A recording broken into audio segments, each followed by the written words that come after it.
શાળા પ્રવેશોત્સવ કન્યા કેળવણી મહોત્સવ હવે બન્યો સમાજ ઉત્સવ। નાયબ મુખ્ય દંડક રમણભાઈ સોલંકીએ બોડેલી તાલુકાની 3 શાળાના 394 ભૂલકાઓ અને વિદ્યાર્થીઓનો શાળા પ્રવેશોત્સવ કરાવી પ્રવેશ અપાવ્યો। 2 દશકથી દર વર્ષે રાજ્યભરમાં અવિરત ચાલતા શાળા પ્રવેશોત્સવ કન્યા કેળવણી મહોત્સવ હેઠળ આ વર્ષે ત્રિદિવસીય ઉજવણીના ત્રીજા દિવસે છોટાઉદેપુર જિલ્લાના બોડેલી તાલુકામાં નાયબ મુખ્ય દંડક રમણભાઈ સોલંકીએ શાળાનું પગથિયું ચડતા ભૂલકાઓને ધોરણ 9 અને 11ના વિદ્યાર્થીઓને પાઠ્યપુસ્તક સાથેની શૈક્ષણિક કીટ આપી શાળા પ્રવેશોત્સવ કરાવ્યો હતો। બોડેલી તાલુકાની બોડેલી કન્યા શાળામાં બાલવાટિકામાં 28 અને ધોરણ 1માં 6 ખત્રી વિદ્યાલય ખાતે ધોરણ 9માં 125 અને ધોરણ 11માં 93 અને CN બક્ષી હાઈસ્કૂલ જાંબુ ગામ ખાતે ધોરણ 9માં 110 તો ધોરણ 11માં પણ 52 મળી કુલ 394 ભૂલકાઓ અને વિદ્યાર્થીઓને પ્રવેશ આપવામાં આવ્યો હતો। આ પ્રસંગે નાયબ મુખ્ય દંડક રમણભાઈ સોલંકીએ ધોરણ 9 અને 11માં પ્રવેશ મેળવી રહેલા બાળકોને અભિનંદન આપતા ઉચ્ચ શિક્ષણનું મહત્વ સમજાવ્યું હતું। તેમણે કહ્યું કે શિક્ષણ એ સફળ અને ઉજ્જવળ જીવનનો પ્રથમ અને મૂળભૂત પાયો છે। વડાપ્રધાન શ્રી દ્વારા વર્ષ 2023થી શરૂ કરાયેલા શાળા પ્રવેશોત્સવનો મુખ્ય ઉદ્દેશ્ય રાજ્યના દરેક બાળકોને મૂળભૂત શિક્ષણનો અધિકાર આપી સરેરાશ શિક્ષણનું સ્તર વધારવાનું તેમજ દીકરીઓને અભ્યાસ માટે સ્તર વધારવાનું તેમજ પ્રોત્સાહન આપવાનો છે। એક શિક્ષિત વ્યક્તિ આખા પરિવાર અને સમાજને ઉન્નતિ તરફ લઈ જાય છે। વિદ્યાર્થીઓ સરકારી શિક્ષણ સહાયનો મહત્તમ લાભ લઈને ઉચ્ચ શિક્ષણ પ્રાપ્ત કરવા અને પરિવાર સમાજ દેશનું નામ વૈશ્વિક ફલક પર રોશન કરવા આહ્વાન કર્યું હતું। સાથે સાથે શાળા પ્રવેશોત્સવ પ્રસંગે તેજસ્વી બાળકોનું સન્માન કરવામાં આવ્યું હતું।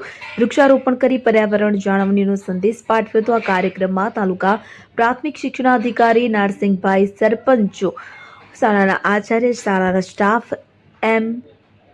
SMCના સભ્યો, ગામના અગ્રણીઓ, વાલીઓ, ભૂલકાઓ ઉપસ્થિત રહ્યા હતા।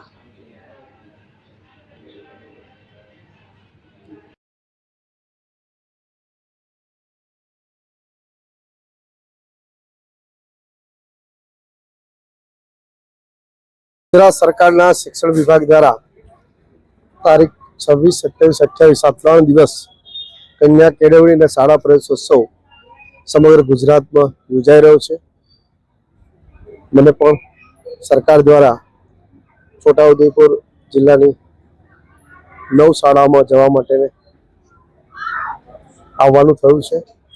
અહીંયા છોટાઉદેપુર તાલુકો, પાવીજેતપુર તાલુકો અને આજે બોડેલી વિસ્તારમાં બધી શાળાઓમાં જવાનું થયું છે। સાથે સાથે આવનારા સમયની અંદર ગુજરાત સરકારે આ 23મા શાળા પ્રવેશોત્સવને સમાજ ઉત્સવ તરીકે ઉજવીને બાળકના ભવિષ્ય માટે વાલી ચિંતા કરે, શિક્ષકો ચિંતા કરે, પણ એનાથી ઉપર ઉઠીને સરકારની સાથે જો સમાજ ચિંતા કરે તો એની વિશેષ લાભ એ બાળકોને વિશેષ થતો હોય છે। ત્યારે સમગ્ર આખો કાર્યક્રમ એ સમાજના ઉત્સવ તરીકે ઉજવાઈ રહ્યો છે અને ખૂબ મોટા ઉત્સાહથી બાળકો શાળામાં પ્રવેશ મેળવી રહ્યા છે।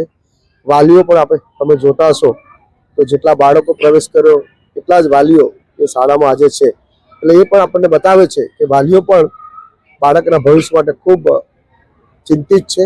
તો આ બધું જ જ્યારે ભેગા થશે ત્યારે 2047નું જે મોદી સાહેબનું જે વિકસિત ભારતનું જે સપનું છે એ સપનાને સાકાર કરવા માટે અત્યારથી સમાજ પણ તૈયાર થઈ રહ્યો છે, બાળકો તૈયાર થઈ રહ્યા છે, શિક્ષકો પણ તૈયાર થઈ રહ્યા છે। ત્યારે આપ આ સમગ્ર કાર્યક્રમને આટલું સુંદર આયોજન કરવા બદલ સમાજના સૌ આગેવાનો, શિક્ષક મિત્રો અને આવેલી આ જાગૃતતાનું આજે આપણે સૌ જોઈ રહ્યા છીએ।